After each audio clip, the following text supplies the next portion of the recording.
어렸을 적서부터 공부를 잘하는 아이들도 있고 또 잘하지 못하였으나 또 나중에 또 잘하는 아이도 있는 것 같습니다. 예, 우리의 애들 중에도 그런 애가 하나 있습니다. 예, 자기 이름 석자밖에 쓸 줄 모르고 한글도 모르던 아이가 초등학교에 입학해서 내신 걱정이 있었습니다. 잘 적응을 할까? 또 1년 일찍 소위 그 빠른 연생으로 들어갔기 때문이죠. 초등학교 때 참 뒤에서 찾는 게 더 빨랐습니다. 그런데 점점 공부를 잘하더니 그래도 나름 뭐 정규에서 논다까지는 아니어도 대학도 무난히 들어갔고 또 이번에 다시 반수를 해서 과 수석으로 들어가는 그런 일을 보려고는 정말 생각지도 못했습니다. 아빠도 받아보지 못한 성적장학금을 아들이 받는 모습을 볼 때 참 기뻤습니다. 그만큼 기대하지 않았는데 그 이상의 결과가 나오는 것, 참 그것은 행복한 일이고 영어로 세렌디피티라는 단어가 있죠. 뜻밖의 기쁨, 뜻밖의 행복, 뭐 이런 그 단어가 정말 생각나는 이제 그런 일이었습니다. 아이들을 키우다 보면 어떤 아이는 참 머리가 좋다라는 것을 느끼게 되는데 공부를 죽어도 안 하는 아이가 있고 또 머리는 별론 것 같은데 또 열심히 하는 아이가 있고 또 다 섞어서 네 가지의 경우가 나올 수 있겠죠. 어떤 아이가 있건 간에 그 아이가 어떻게 자라는지는 좀 더 두고 봐야 할 일입니다. 한국 사람들이 갖고 있는 여러 가지 어떤 이 여러 가지 그런 잘못된 그릇된 생각들이 있습니다. 예를 들면 이런 거죠. 자기가 양반이지 상놈이라고 말한 사람 한 명도 거의 본 적이 없는 것 같습니다. 근데 여러분 한국인의 성씨에 관련해서 공부를 조금만 해보면 조선 말까지만 해도 그러니까 우리 개화기 소위 가는 구한 말까지만 해도 양반은 10% 이상이 잘 되지 않았었습니다. 그런데 지금 다 양반의 족보들을 갖고 있죠. 그거 왜 그럴까요? 그 모든 사람이 양반이 아니 10%가 안 됐어요 양반이. 그런데 그 90%의 사람들도 다 지금 양반의 족보를 갖고 있다는 건 진짜 그 성씨가 아니고 다 편입된 사람들이라는 거죠 한마디로. 그러니까 그 족보를 다 믿을 수가 없어요. 그러니 지금 우리가 김씨니 이씨니 박씨니 최씨니 하는 것 그거 별 의미 없다라는 것을 알게 됩니다. 사실 따지고 보면 그렇기 때문에 같은 성씨 예를 들면 김해 김씨가 우리나라에서 제일 많으니까 같은 김해 김씨니까 우리는 같은 핏줄에서 결혼 못한다. 이거는 사실 말이 안 된다는 거죠. 다른 피고 그런 사람들도 꽤 많기 때문이죠. 또 한 가지 착각이 있습니다. 유교나 불교는 우리나라 전통 종교라고 착각을 하는 바보들이 있습니다. 그거는 뭐 초등학생도 잘 알죠. 우리나라에 유교가 들어온 거는 올해는 됐지만 정말 우리나라에 정말 유교가 아주 뿌리 내린 건 조선조죠. 그러니까 조선시대 이후에 지금과 같은 차례 제사를 지낸 거지 뭐 홍동백선이 뭐 이런 거 다 따지고 하면서 양반식으로 유교식으로 차례와 제사를 지내는 건 조선조에 와서야 비로소 그렇게 지냈던 것이지 우리나라 전통 종교도 아닐 뿐더러 또 사실 유교는 엄밀하게 말하면 종교도 아니란 말이죠. 어떤 정치 철학과 종교 철학이 결합된 형태예요. 그리고 불교도 마찬가지죠. 불교도 막 목숨을 걸고 막 사람들이 순교를 하면서 삼국시대 이후에 들어왔던 외래 종교였어요. 그러나 여러분 종교든 문화든 뭐든 간에 우리의 전통 문화냐 아니면 외래 문화냐 하는 것이 사실은 큰 의미가 없습니다. 우리가 따져서 우리가 정말 전통 이런 정통 이런 것을 이름 붙일 수 있는 게 우리나라는 뭐가 있을까요? 예를 들면 김치. 근데 김치가 물론 우리나라 고유의 음식인 건 사실이죠. 그런데 중국에 가도 일본에 가도 그렇게 짠지 비슷한 종류의 쓱 절임 음식이 없느냐? 다 있어요. 거기에 고춧가루를 넣는 게 일본은 없지만 중국은 또 있어요. 그러니까 김치와 엇비슷한 음식은 세계 어디를 가도 또 있어요. 물론 조금씩 다르죠. 그러니까 무엇이 되었던 우리나라 전통적인 것이 있느냐라고 말을 했을 때 정말 그러냐 하는 것은 알 수 없습니다. 저는 오늘 설날을 앞두고 나서 설날의 믿음 이런 제목으로 말씀을 나누려고 해요. 설날이라는 게 뭐예요? 설날은 뭐 설레이다 이런 뜻이 아니고 원래 설다, 그러니까 낯설다. 예를 들면 제일 우리 현대어에서 가까운 건 낯설다 할 때 그 설이에요. 그러니까 낯설은 시간이 우리에게 온 거죠. 새로운 해가 온 거죠. 사람도 처음 보면은 그렇잖아요. 그래서 설날이라고 그래요. 그런데 지금 어린 친구들은 이 설날이라는 것이 대대로 내려온 것처럼 생각을 하지만 이것도 또 사실 그런 게 아니에요. 뭐 신라 시대까지 가지 않더라도 정말 그 현대 역사를 얘기하는 거예요.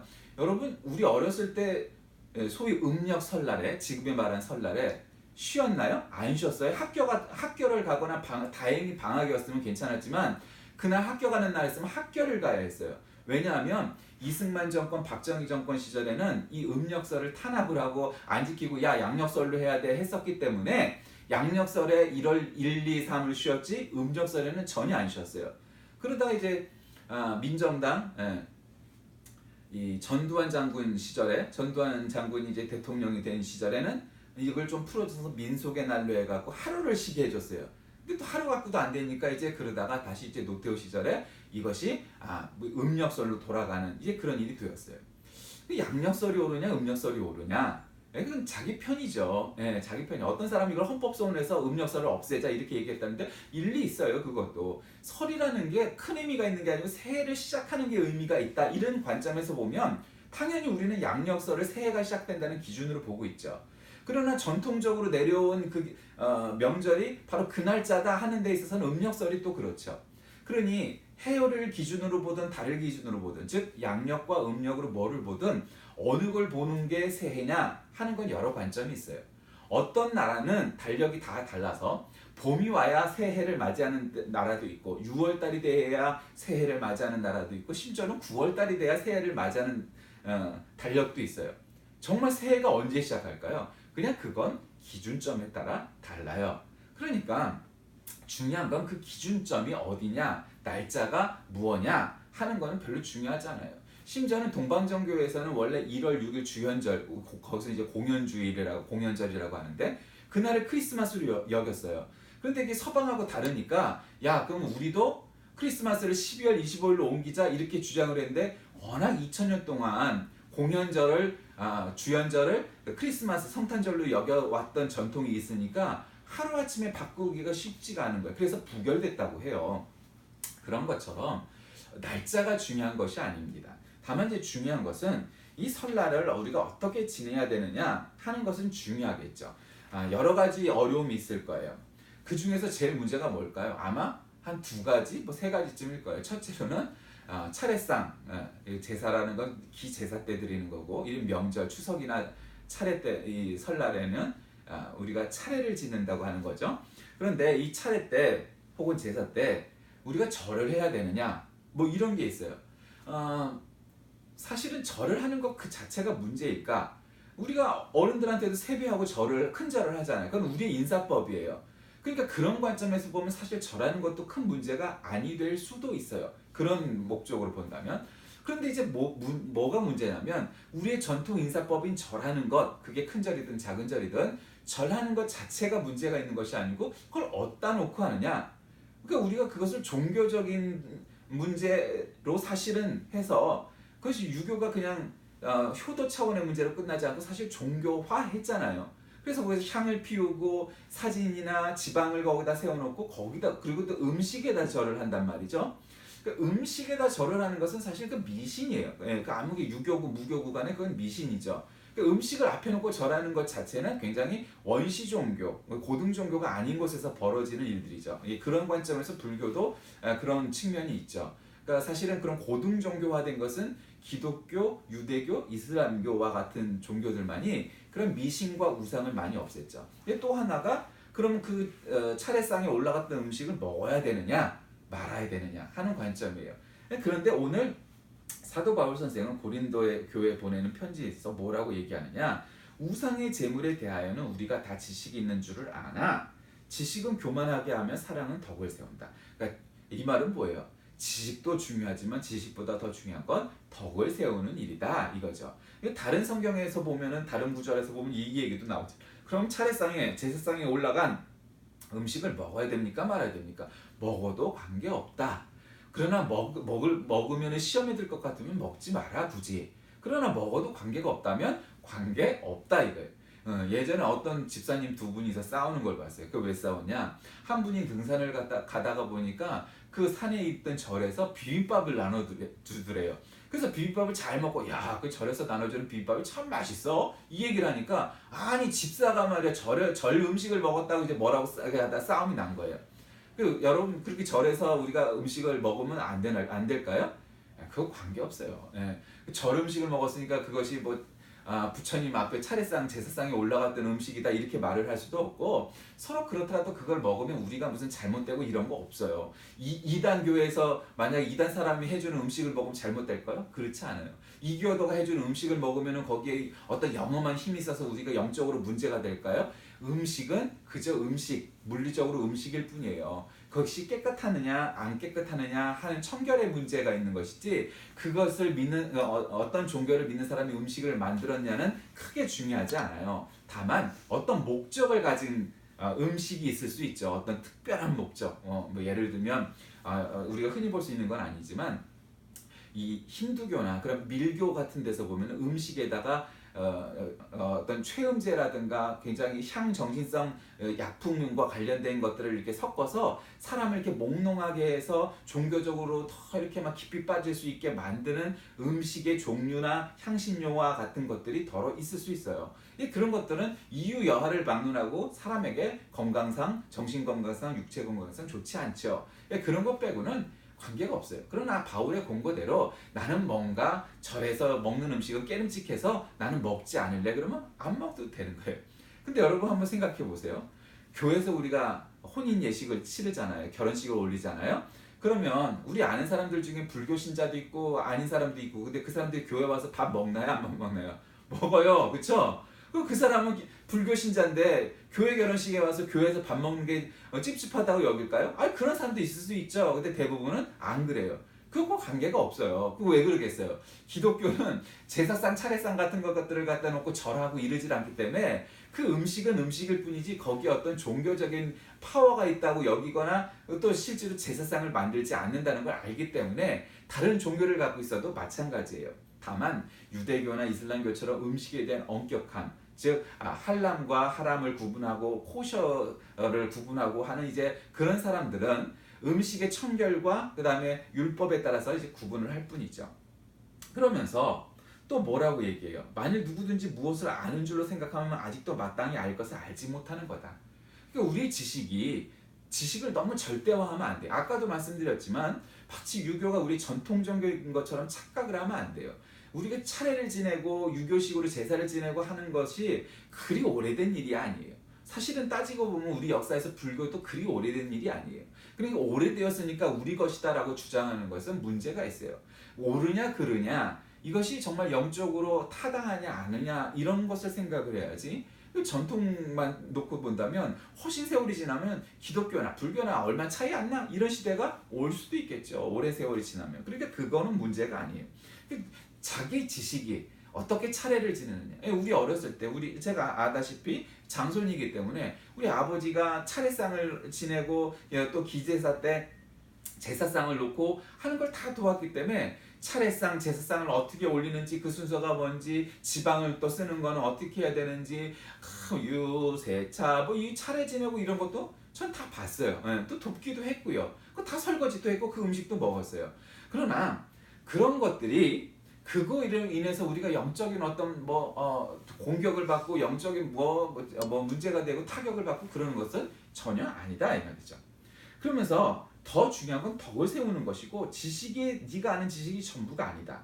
그러므로 중요한 것은 하나님을 사랑하면 그 사람은 하나님도 알아주시니까 그런 거 걱정할 거 없다. 우상의 제물을 먹는 것에 대해서도 마찬가지다. 그런데 하늘에나 땅에나 신이라 불리는 자가 있고, 그렇잖아요. 신을 칭하는 자들이 얼마나 많아요. 사실은 교주면서 자기를 신이라, 요즘 만민중앙교회 이재록이가 나타나서 결국 그렇게 얘기를 했잖아요. 또 잘 모르는 사람들은 거기가 진짜 성결교회인지 아는데 거기 성결교회에서 갈라져 나갔으나 이단화됐죠. 자기를 하나님이라고 성령이라고 여기는 사람이니까.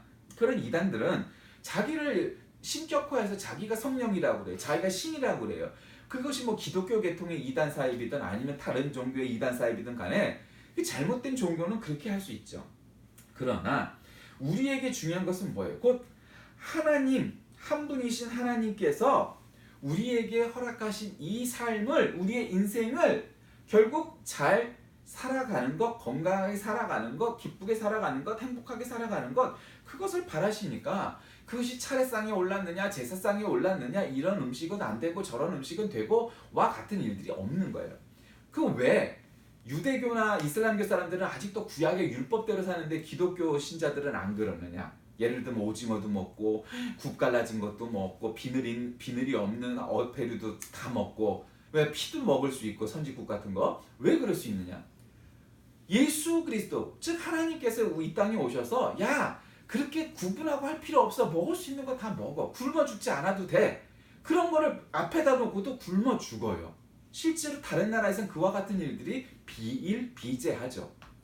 얼마나 어리석은 일이에요. 음식을 놓고도 굶어 죽어가요. 그러니까 물론 힌두교 신자들은 소고기를 먹으면 안 된다 여기겠죠. 근데 그것은 터부예요. 한마디로 말하면 미신이에요. 그런 것은 사실은 터부시하는 거죠. 또 유대교인들이나 이슬람교인들, 무슬림들은 돼지고기를 안 먹어요. 왜냐하면 돼지고기는 맛은 있으나 빨리 상하는 단점이 있는 고기예요. 그러니까 중동에서는 잠깐 뭐 냉장고가 없던 시대니까 잡아서 하루만 그냥 반나절만 지나도 잘못하면 쉬 상하는 고기였기 때문에 아예 잘 먹지 않게 만들어 놓은 거예요. 그러니까 양고기, 염소고기, 소고기는 닭고기는 잘 먹어도 돼지고기는 안 먹는 거예요.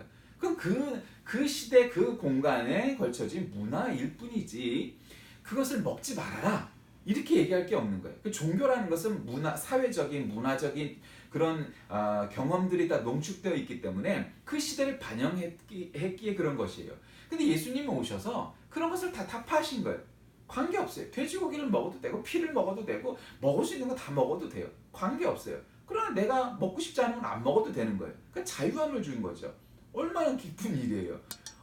새로운 것을 도전하는 걸 좋아하는 사람들, 뭐든지 한번 맛이 궁금한 사람들, 저도 이제 그런 과의 사람이지만 그런 사람들에게는 새로운 나라, 새로운 음식 먹어보는 것 좋은데 눈앞에 두고도 못 먹는다는 것은 굉장히 억울한 일이거든요. 그런데 그 사람들은 그것을 신념으로 여겨요. 그 사람들의 신념이죠. 종교적. 그러나 우리가 볼 때 그건 터부예요. 쓸데없는 일이죠. 왜냐하면 하나님께서 그것을 다 해방하셨기 때문이에요. 그러니까 우리가 그 먹는 것뿐만 아니라 구약의 모든 율법이 중요하지만 복음보다 중요하지 않아요.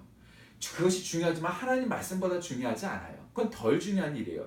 그 법을 지키고 율법을 지키고 그 법규를 지키는 것은 나쁜 일이 아니에요. 그것도 좋은 일이에요. 그러나 그것을 꼭 지켜야만 구원받고 천국 가고 하나님의 자녀가 되는 것은 아니에요. 그냥 복음을 믿으면 되는 거예요. 우리는 훨씬 더 유연하고 자유함이 있는 것이죠. 왜? 세상에는 그렇게 신이라 불리고 스스로 하나님화된 사람들이 너무도 많기 때문이에요. 그러면 안 돼요. 우리가 명절 때 종교가 다른 친인척들이 있을 수 있죠. 안 믿는 사람도 있을 수 있어요. 그러나 조금씩 비에 젖어가게 하는 것도 중요하고 또 대놓고 전도를 하는 것도 중요해요. 근데 대놓고 전도를 하는 게 나쁜 건 아니지만 되게 그러다 보면 10중 8구는 싸우죠. 그렇죠? 그러니까 가랑비에 옷 젖듯이 차근차근 하는 거예요. 여러분 종교를 떠나서 한번 생각해 봅시다. 며느리들이 기독교 집안에 시집 오는 거 좋아할까요? 싫어할까요? 나는 딴 거는 모르겠어. 그러나 물론 교회 권사님들이 대단히 엄하고 무서운 시어머니감들이 많은 걸 저도 알아요. 잔소리 많은 거. 그러나 그런 거 저걸 다 떠나서 정말 엄격한, 예를 들면 유교적 전통이 해서 멧돼 종갓집에 종부로 며느리를 들어가고 아주 엄격한 제사와 차례를 지내는 집 맏며느리로 들어가는 게 좋을 것 같으세요? 예배드리고 예식으로 명절을 보내는 기독교 집안에 들어가는 며느리가 좋겠어요? 말할 나위가 없죠. 왜? 그 음식 다 차리려고 해봐요. 저는 차려봐서 알고 그것을 도와봐서 알아요. 정말 며느리들이 죽어나요. 아주 몸살이 나고 아주 골병 드는 일이에요, 그게. 그리고 사실 우리가 못 살 때는 그 명절 때나 그런 걸 또 먹으니까 명절에 차례를 지내고 나서 제가 어렸을 때 얘기해요. 할아버지가 그런 거. 야, 저 차례상에 있는 거를 내가기도 전에요. 야, 먹고 싶은 거 집어. 그러면 되게 애들이 뭘 집었냐면 그때 당시 애들은요. 우리 차례상에는요 닭 2마리가 이렇게 통째로 있었어요. 대가리까지 있는 거. 닭고기를 집든지 소고기 산적을 집든지 고기를 집었어요. 근데 물론 요즘 애들도 고기를 좋아하죠. 그러나 지금처럼 막 한다고 그 꼭 고기만 좋아하고 그러겠어요? 그러지 않아요. 그리고 또 안 믿는 집도 요즘은 차례상에 있는 것만 음식을 먹지 않고요. 회를 먹기도 하고요. 뭐 스테이크를 먹기도 하고요. 심지어는 치킨도 먹기도 하고요. 뭐 그래요. 그러니까 그만큼 차례상에 어떤 음식이 올라가느냐, 뭐 그걸 먹느냐 마느냐에 관한 문제는 그건 우리가 걱정하지 않아도 점점 옅어지고 없어질 거예요. 그런 것들을 걱정하지 마세요. 그러면 설날의 믿음에서 가장 중요한 게 뭐겠어요?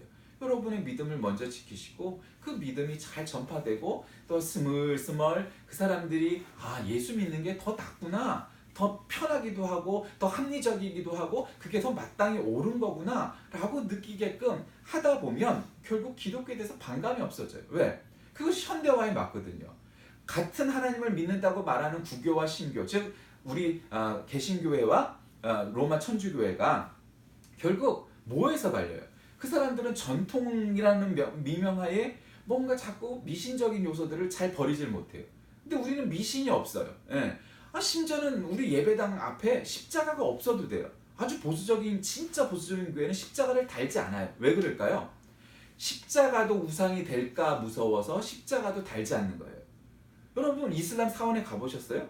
못 가보신 분들 있겠지만 가보면요, 그 사람들 앞에 십자가든 별이든 다리든 아무것도 없어요. 방향만 메카예요. 근데 그것도 사실은 미신이거든요. 왜 뭐 메카 방향으로 꼭 절을 해? 그럼 우리는 예루살렘 방향으로 예배를 드려요? 그렇지 않잖아요. 관계 없어요. 삐까번쩍한 예배당이든 천막이든 아니면 그냥 노상에서 예배를 드리든 그건 관계가 없어요. 중요한 건 뭐예요? 우리들의 심령, 우리들의 마음, 우리들의 영혼이에요. 우리들의 마음이, 우리들의 영혼이 하나님을 예배하고 찬양하는 마음만 있으면 그 어느 곳에서 드려도 그것은 거룩한 예배예요. 어마어마 삐까번쩍한 예배당에서 드려야만 예배가 되는 것은 아니에요. 그것이 하나님께서 우리에게 말해주신 복음의 진수이고 핵심이고 우리 개신교회는 바로 그것을 아주 가장 중요하게 여기는 그런 종파예요. 그러니까 프로테스탄트가 개신교회가 가장 성경적인 이유는 바로 그런 점이에요. 그렇게 인간이 만들어낸 전통적인 것들은 별로 중요하지 않아요. 해도 되나? 그것을 굳이 할 필요가 없어요. 중요한 건 본질이에요. 핵심이에요. 그건 하나님과의 나의 영적 교제와 만남이에요. 그러니 이 명절이 될 때 스트레스 너무 받지 마세요. 이젠 점점 유교적인 제사 차례 지내지 않아요. 안 믿는 집들도요, 요즘은 이번 명절에는 차례 제사 지내지 말자 그러는 사람 많고요. 그래서 해외 여행 가서 거기서 가족끼리 여행하는 집들도 많고요. 심지어는 리조트 가갖고 차례상 갖다가 인터넷으로 주문하고 거기서 차례 지내는 놈들도 있대요. 그게 뭐예요? 그럴래 막 하지 말지. 최소한 차례상, 제사상은 자기 손으로 만들어갖고 해야 그게 의미가 있는 거지. 인터넷으로 주문하는 게 뭔 큰 의미가 있겠어요. 그만큼 시대가 변하면서 안 믿는 사람들도 차례나 제사에 대한 그런 집중도가 점점 옅어져 가는 것이 현실입니다. 자, 말씀을 정리합니다. 여러분, 우리는 한국 사람이니까 한국의 전통을 지키는 거 굉장히 중요합니다. 우리가 그것이 나쁘다거나 뭐 그런 건 아니에요. 그러나 영적인, 즉 종교적인 문제가 있는 것들이 있을 수 있죠. 그러니까 우리가 그런 점에 대해서는 한번 비판적으로 생각을 해봐야 돼요. 그리고 이렇게 짧은 지식 가지고 마치 유교나 불교가 우리의 전통인 것처럼 착각을 하는 우를 범해서는 안 돼요. 그것도 얼마 안 된 거예요. 따지고 보면 우리 민족의 역사에서 보면. 그리고 우리 건지 남의 건지 전통인지 외래인지 그거를 구분하는 것도 그렇게 중요한 게 아니에요. 인간의 역사를 놓고 보면 그런 건 사실 별로 없어요. 우리가 연지꽃 뭐 이렇게 찍잖아요. 근데 그게 어느 나라에서 왔다고 우리가 알고 있죠? 몽골에서 왔어요. 그것도 우리나라 게 아니에요. 쪽돌이도 마찬가지예요. 마고자도 마찬가지예요. 그것도 다 몽골 거예요. 근데 지금은 그게 우리의 전통에 녹아들었죠. 그러니까 뭐가 전통적이냐, 뭐가 외래 것이냐, 이것을 정확히 따져야지 마치 그냥 여태까지 100년만 넘으면 전통인 것처럼, 물론 전통이 되는 것도 있죠. 우리 전통 안에 들어오는 거죠. 그러니까 그렇게 구분하는 것은 큰 의미가 없어요. 그렇게 따지면 기독교도 100년이 넘었는데요. 그럼 전통으로 들어왔다고 여겨야죠. 그러니까 중요한 것은 그런 시간적인 흐름에 문제가 있는 것이 아니고 영적인 판단 기준이 있어야 돼요. 우리는 설날에도 무엇보다 먼저 가장 중요한 것은 하나님 우리에게 새해를 주심을 감사합니다. 그 새해에 하나님이 허락하신 하나님이 연장해 주신 이 한 해를 우리가 어떻게 채워나갈 수 있을 것인지를 생각하고 계획을 세우고 서로 덕담을 나누고 인사를 하고 그러면서 맞이하는 기쁨으로 맞이하는 것이 바로 설날의 믿음입니다. 여러분 하나님 보기에 또 다른 사람들 보기에 이 설날이 정말 기쁘고 행복한 그런 설날이 모두가 되시길 주의 이름으로 간절히 기도합니다. 하나님 감사합니다. 이제 다시 음력 설날이 돌아오고 이 설날을 지킴으로 인해서 다시금 새해를 맞이하는 그런 시절이 되었습니다. 새날이 중요한 것이 아니고 매일매일이 새로운 날이므로 새해가 되고 또 그래서 하나님께 감사하는 마음으로 늘 시작하게 하여 주옵소서. 우리 신자들 오고 가는 길을 안전하게 하시고 먹는 것 모든 것 이르기까지 건강하게 이 명절을 지키고 오게 하여 주옵소서. 예수님의 이름으로 간절히 기도드립니다. 아멘.